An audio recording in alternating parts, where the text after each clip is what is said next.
Hello guys, अहिले चाहिँ हामी चाहिँ जान लाग्छौँ एउटा हाम्रो कुमार दाईकोमा उखु खानको लागि होइन। खेतमै जान लागेको रहेछौँ। मौसम चाहिँ कस्तो राम्रो छ। ऊ त्यहाँ पछाडि चाहिँ हाम्रो डाक्टर दीपक आउँदै हुनुहुन्छ, हेर्न सक्नुहुन्छ। पुरै मकै बारी लगाइरहेछ। यहाँ चाहिँ हाम्रो अगाडि भनेको आदित्य भाइ। हेलो भन्छौ गाई। यहाँ चाहिँ हाम्रो डाक्टर दीपक पुन एन्ड भाउजू and their product. And their product.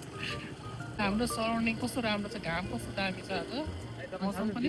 यहाँ अब हामी ठ्याक्क कुमार दाईको घर आइपुगेको छौँ। कुमार दाई हाम्रो त्यहाँ कुर्दै बसिराख्नु भएको। ए दिदी नमस्ते।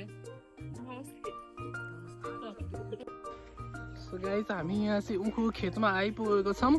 यहाँ आदित्य भाइ के छ, केही भन्न चाहन्छौ? केही भन न। त्यहाँ हाम्रो चाहिँ कुमार दाई चाहिँ छिर्सक्नु भएको छ उखु खेतमा। म भित्रै छ म भनेर। अब चाहिँ उखु खेतमा छिरिसकेका छौँ होइन कुमार दाई?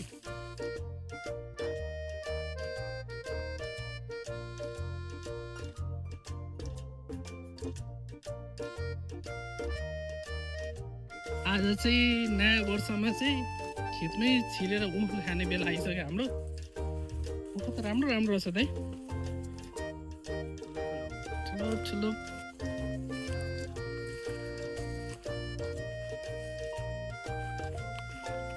कुल्ली चाहिँ कुन चाहिँ हुन्छ दाइ? सबै यस्तै हो। के छ कुमार दाइ, केही भन्न चाहनुहुन्छ तपाईँ? के भन्नु र, उखु दिन लागेको म चाहिँ होइन। उखु दिन लाग्नु भएको हो। उहाँ चाहिँ हाम्रो डाक्टर दीपक पुन। यस, डाक्टर दीपक पुन चाहिँ हाम्रो अब खेतमा आइपुग्नु भएको छ होइन। सो आज दह्रो उखु खानुपर्छ।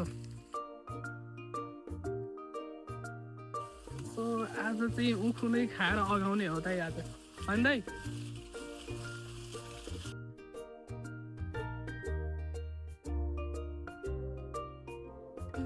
कुन ठाउँ पो हो दाइ?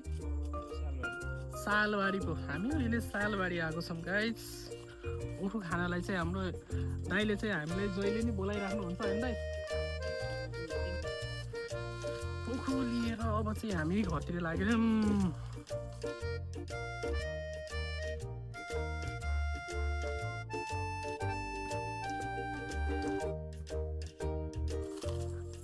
यसको उखुको पातले त हात पनि काटेछ नि दाजु।